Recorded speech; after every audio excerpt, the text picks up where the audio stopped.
മുതലാളി, ഞാൻ ഒരു കാര്യം പറയട്ടെ. മുതലാളിക്ക് കുടുംബത്തിൽ പിറന്ന ഒരു പെണ്ണിനെ കിട്ടിക്കഴിഞ്ഞാൽ മുതലാളി കല്യാണം കഴിക്കും. കുടുംബത്തിൽ പിറന്ന പെണ്ണാണെന്ന് തോന്നിക്കഴിഞ്ഞാ ആ നിമിഷം അവളെ ഞാൻ കല്യാണം കഴിക്കും. കഴിക്കില്ല. അപ്പൊ ഒരു കുഴപ്പമില്ലാത്ത ഒരു പെണ്ണിനെ കാണിച്ചു കഴിഞ്ഞാൽ മുതലാളി കല്യാണം കഴിക്കില്ല. അങ്ങനെ കാണിച്ചു തന്നിട്ട് കാര്യമില്ല. കുടുംബത്തിൽ പിറന്നവളാണെന്ന് എനിക്ക് മനസ്സിലാവണം. എന്റെ പൊന്നു മുതലാളി, കുടുംബത്തിൽ പിറന്ന പെണ്ണാണെന്ന് മനസ്സിലാക്കാനുള്ള ഒരു ഐഡിയ ഞാൻ പറഞ്ഞു തരാം. എങ്ങനെയാ? മുതലാളി, നമ്മളൊരു പെണ്ണിനെ കാണാൻ വേണ്ടി പെണ്ണിന്റെ വീട്ടിലേക്ക് ചെല്ലുന്നു. ആ പെണ്ണിനെ കണ്ടിട്ട് മുതലാളിക്ക് ഇഷ്ടപ്പെട്ട് കഴിഞ്ഞാല് മുതലാളി ആ പെണ്ണിന്റെ അച്ഛനെ മാറ്റി നിർത്തി ചോദിക്കണം, എന്തെന്ന്? കല്യാണത്തിന് മുമ്പ് ഒരു മാസം പെണ്ണിന്റെ കൂടെ താമസിച്ചോട്ടെ എന്ന്. അങ്ങനെ ഒരു കുടുംബത്തിൽ കരുതി ഒരു പെണ്ണിന്റെ അച്ഛനോട് ചോദിക്കാനുള്ള ചോദ്യമാണോ അത്? എന്റെ പൊന്നു മുതലാളി, അങ്ങനെ ചോദിച്ചു കഴിഞ്ഞാൽ പെണ്ണിന്റെ കൂടെ താമസിച്ചോ എന്ന് പറഞ്ഞു കഴിഞ്ഞാ ആ കുടുംബത്തിൽ പറഞ്ഞതല്ല, ആ പെണ്ണ് തറവാട്ടിൽ പറഞ്ഞതല്ല, മോശം പെണ്ണാണ്. അതല്ല, കുടുംബത്തിൽ താമസിക്കേണ്ട ഒരു മാസം മുമ്പ് കല്യാണത്തിന് മുമ്പ് താമസിക്കേണ്ടെന്ന് പറഞ്ഞു കഴിഞ്ഞാ നല്ല പെണ്ണാണ്. ആ പെണ്ണെ കിട്ടിയ കുഴപ്പമില്ല. അത് ശരിയാണ്. അപ്പൊ താമസിച്ചോളാൻ പറഞ്ഞു കഴിഞ്ഞാൽ മോശപ്പെട്ട പെണ്ണ്, താമസിക്കണ്ടെന്ന് പറഞ്ഞു കഴിഞ്ഞാൽ നല്ല പെണ്ണ്. അത് നല്ല ഐഡിയ. അപ്പൊ കുഴപ്പമില്ലല്ലോ. എന്തായാലും നിന്റെ നല്ല ഇത്ര ബുദ്ധിയുണ്ടെന്ന് ഞാൻ വിചാരിച്ചു. അപ്പൊ മുതലാളി, അങ്ങനെയാണെങ്കിൽ നമുക്ക് നാളെ തന്നെ പെണ്ണ് കാണാൻ വേണ്ടി പോവാം. നാളെ തന്നെ നീ എവിടെയെങ്കിലും നമുക്ക് ഇപ്പൊ തന്നെ പോയേക്കാം. എന്നാ പിന്നെ ഇപ്പൊ തന്നെ പോവാം. എന്റെ പൊന്നു ദൈവമേ, കുടുംബത്തിൽ പറഞ്ഞ പെണ്ണായിരിക്കണേ.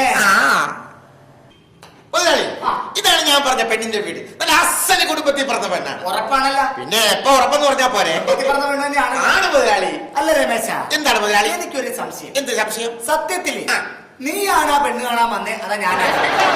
എന്തിനോട് സംശയിക്കണം? മുതലാളിക്കല്ലേ പെണ്ണ് കാണാൻ വേണ്ടി വന്നത്. അല്ല, നിന്റെ വേഷവും ഭാവവും കണ്ടപ്പോ നീയാ കാണാൻ വന്നതുകൊണ്ട് കാരണം അത് മുതലാളിയുടെ ഒരു വെയിറ്റിന് വേണ്ടി ഞാൻ ഞാനാ പെണ്ണ് കാണാൻ വന്നത്. കുടുംബത്തിൽ പറഞ്ഞ തന്നെയാണല്ലോ അല്ലേ? ആണെന്ന്. ഉറപ്പാണല്ല? വീട്ടുകാരെ വിളി.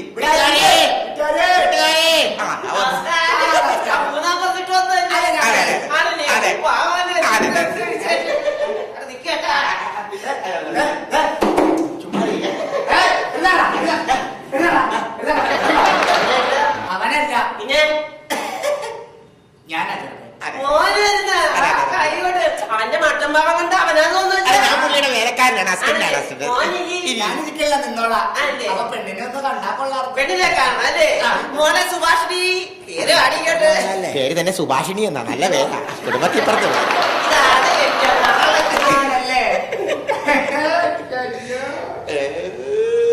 സുഭാഷിണി.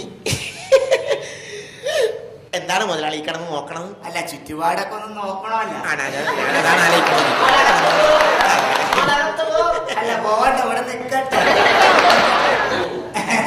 പെണ്ണിന്റെ പേര് ഞങ്ങൾക്ക് ഇഷ്ടപ്പെട്ടു.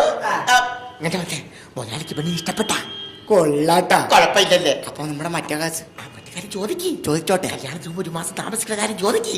എടാ, അങ്ങനെ ചോദിച്ചു കഴിഞ്ഞാൽ തന്റെ കയ്യിൽ നിന്ന് അടി കിട്ടൂലേ? കുഴപ്പമില്ലെന്ന് തന്ന കുഴപ്പമൊന്നുമില്ല. ചോദിച്ചു. സ്ത്രീധനത്തിന്റെ കാര്യം കാര്യം ഞങ്ങൾ ചോദിക്കത്തില്ല, വേറൊരു കാര്യമാണ്. ധൈര്യമായിട്ട് ചോദിച്ചോന്നു. തല്ലു കിട്ടൂലല്ലോ. കുഴപ്പമില്ല, ഞാനല്ലേ ഉള്ളു. ചോദിച്ചോട്ടെ. അതെ, എന്റെ മുതലാളിക്കുന്നില്ല, പെണ്ണിനെ ഞങ്ങൾക്ക് ഇഷ്ടപ്പെട്ട്. അപ്പൊ പെണ്ണിനോടും എന്റെ അപ്പനോടും ഒരു കാര്യം ചോദിക്കാൻ വേണ്ടിയാണ്.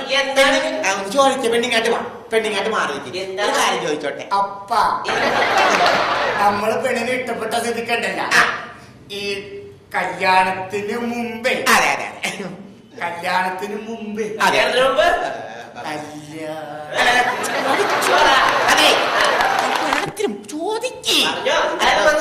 എന്റെ മുതലാളി എന്ന് പറഞ്ഞ 45 വയസ്സായിട്ട് പെണ്ണ് കെട്ടാൻ നിൽക്കണേ. അപ്പൊ ഒരു കാര്യമുണ്ട്, അതുകൊണ്ട് ചോദിക്കണേ. തുമ്മ തോന്നാണ് ചോദിക്കുന്നത്. കല്യാണത്തിന് മുമ്പേ ഒരു മാസമേ പിന്നെയും ചൂടാവും. ചോദിച്ചാലാ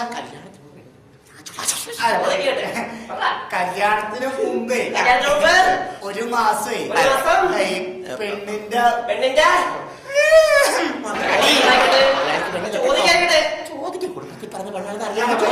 കല്യാണത്തിന് മുമ്പ് ഒരു മാസേ പെണ്ണിന്റെ കൂടെ താമസിച്ചാ കൊള്ളാന്നൊരാഗ്രഹമുണ്ട്. കല്യാണത്തിന് മുമ്പ് ഒരു മാസം മുമ്പ് നിനക്ക് ഇവിടെ താമസിക്കണല്ലേ? നിനക്ക് ഇവിടെ താമസിക്കണല്ലേ? അതൊക്കെ നേരത്തെ പറഞ്ഞാൽ പോലെ. എന്റെ പോലെ നീ എന്റെ പോലെ കെട്ടാൻ പോണല്ലേ? 1, 2, 3 മാസം താമസിച്ചോളാ നീ. ഇങ്ങോട്ട് വന്നേ. താമസിക്കാൻ വേണ്ടി പോയാണ്. അങ്ങനെ താമസിച്ചു കഴിഞ്ഞാൽ കുടുംബത്തിൽ പറഞ്ഞ പെണ്ണല്ലത്. ഓ, താമസിക്കാന്ന് പറഞ്ഞല്ലേ? അപ്പൊ കുടുംബത്തിൽ പറഞ്ഞ പെണ്ണല്ല. നമുക്കിത് വേണ്ട. വേണ്ട.